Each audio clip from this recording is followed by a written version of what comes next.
Hello and welcome everyone. My name is Alexis Hazlitt. I am part of the care team here at PPMD, and I am joined by my colleague Patrick Motion. Hello, I am a middle school teacher, recently retired, almost 28 years of teaching, and I also live with a different form of muscular dystrophy than Duchenne.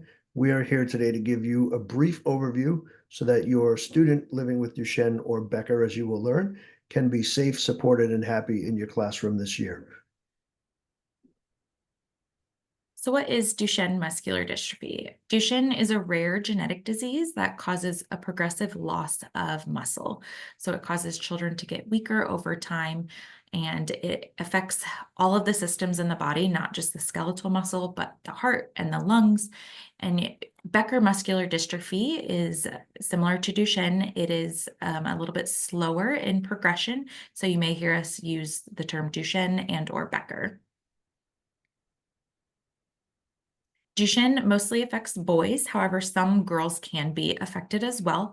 And most individuals who have Duchenne lose the ability to walk by age 12 to 15 years old, at which time they will use a mobility device such as a power wheelchair or a scooter. There's no cure for Duchenne or Becker, but there are many clinical trials happening, as well as several approved therapies and medications that help slow the progression. Some of the physical signs that you may notice with your student with Duchenne, young children will move more slower than other children or have difficulty keeping up with their peers. They may appear clumsy, lose their balance, be easily fatigued. They may have large calves. They might walk on their toes or have a swayed back or a waddled gait. They're going to have difficulties jumping. Getting off of the ground is going to be really hard for those younger kids. And as they get older, these things are going to become even more difficult for them. Getting in and out of one of those combo desk chairs is going to be hard for these kids. So if you have a separated desk and chair, that's going to be helpful for the younger kids. And then again, as children get older and use a wheelchair or a power wheelchair, you are going to have to adjust the classroom setting as well to help them be comfortable and successful in the classroom. As kids are younger, walking long distances, it's going to be difficult. Again, as kids get older and use mobility devices, Patrick's going to talk about some do's and don'ts for things to think about for some of those kids at all ages. If you are an elementary school teacher, there are times when you may not notice any symptoms of the condition coming through at all, or the symptoms may come through if the child is fatigued by overdoing it from the day before, or maybe not having a great night of sleep, or side effects to medication, which we'll get into. So what do? You keep an open, honest line of communication with the family. You also make sure that you're talking to the child and showing him that you understand that he has special muscles. We encourage the families and the child themselves, if they are comfortable doing it, to educate the peers and everyone else in the classroom about what is happening so that the child won't be treated like everybody else, in that it's very dangerous to push him off the swings or knock him down on the playground or have him do rigorous activities in PE. So all the stuff that you see on the slide is secondary to you checking in with the student on a regular basis. And then with your teacher instinct, it's probably hard for him to get up off the floor. So instead of rug time, if you're elementary, maybe everyone uses their chairs.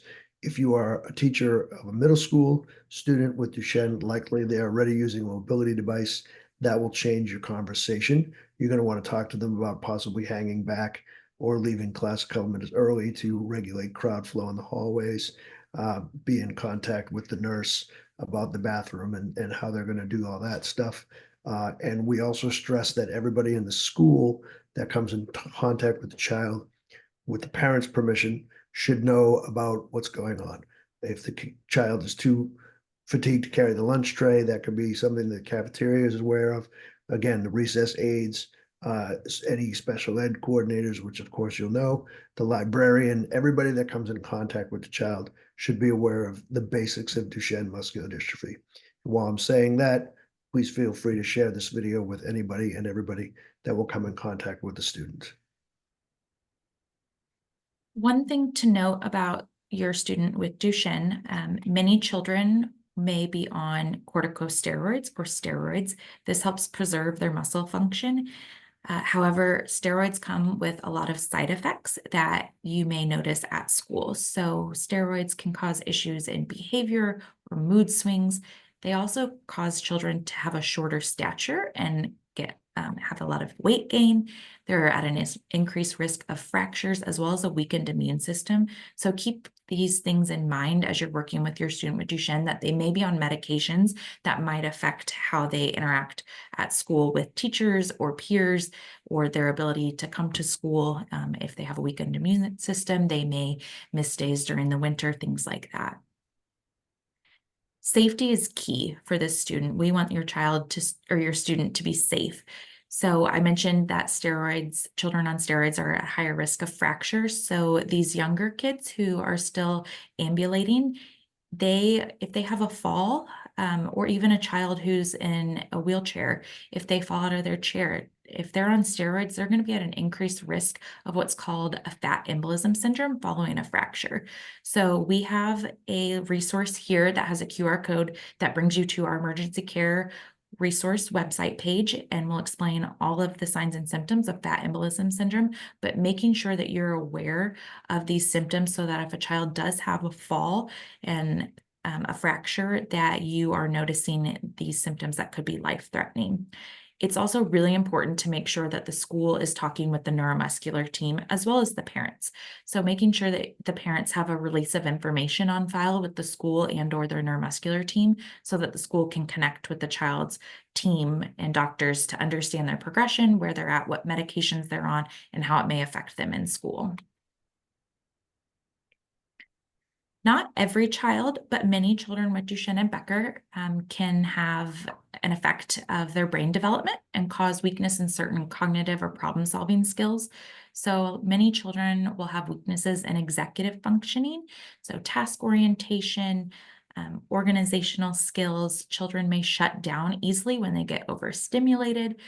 A lot of these kids have delays in language and dyslexia and dysgraphia. So keeping in mind that some of these things may be in relation to their diagnosis of Duchenne or Becker. A neuropsychological evaluation can be really helpful for these students to understand their areas of weakness and what areas that you as a school staff can help focus on to help the child be successful. Emotional and behavioral concerns. Because of the diagnosis of Duchenne or Becker, they are at risk of neurodevelopmental disorders and emotional problems like ADHD, autism spectrum disorder, aggressive behaviors, anxiety, OCD, depression. But there are some other things that can affect their emotional well-being as well. Medication side effects, we talked about steroids, physical limitations. These kids, when they're younger, they're going to start getting slower.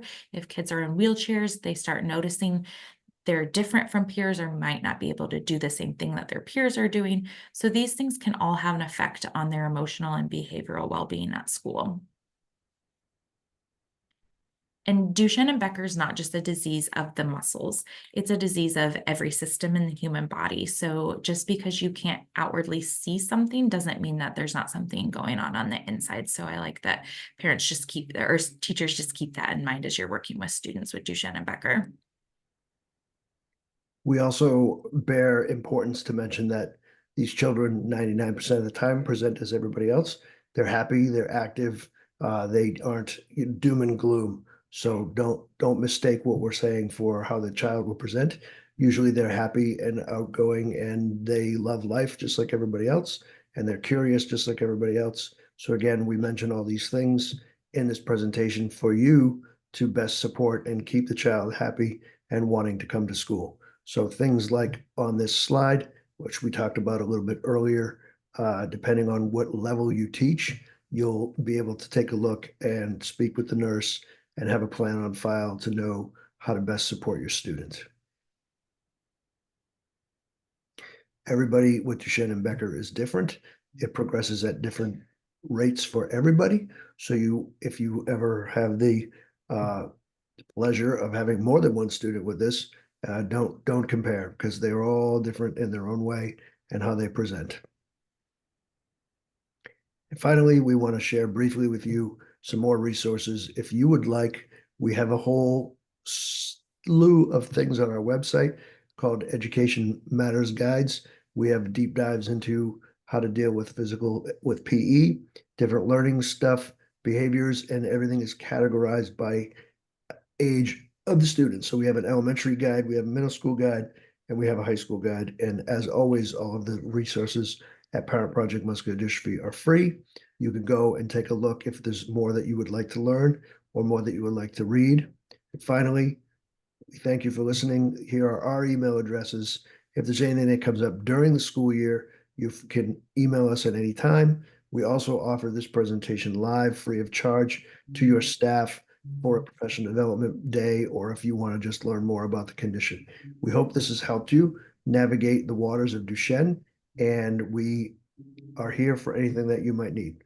Thank you very much. Have a great school year. Thank you.